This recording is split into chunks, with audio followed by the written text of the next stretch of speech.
നിയമസഭ പാസാക്കിയ ബില്ലുകളിൽ ഗവർണർമാർ നടപടിയെടുക്കാൻ സമയക്രമം നിശ്ചയിച്ച സുപ്രീം കോടതിയുടെ നിർണായക വിധി.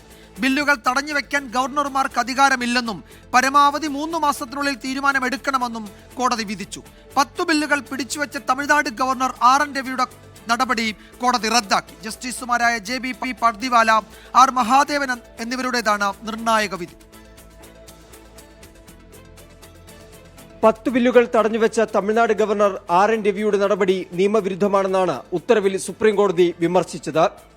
നിയമസഭ പാസാക്കിയ ബില്ലുകൾ ഗവർണർക്ക് മുൻപിലെത്തിയാൽ ആർട്ടിക്കിൾ 200 ഏതെങ്കിലും ഒരു നടപടി സ്വീകരിക്കാൻ ബാധ്യസ്ഥനാണെന്ന് കോടതി ഓർമ്മിപ്പിച്ചു.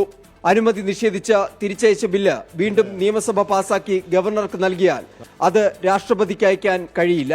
ബില്ലുകൾ രാഷ്ട്രപതിക്ക് അയക്കാൻ തീരുമാനിക്കുകയാണെങ്കിൽ 1 മാസത്തിനകം നടപടി സ്വീകരിക്കണം.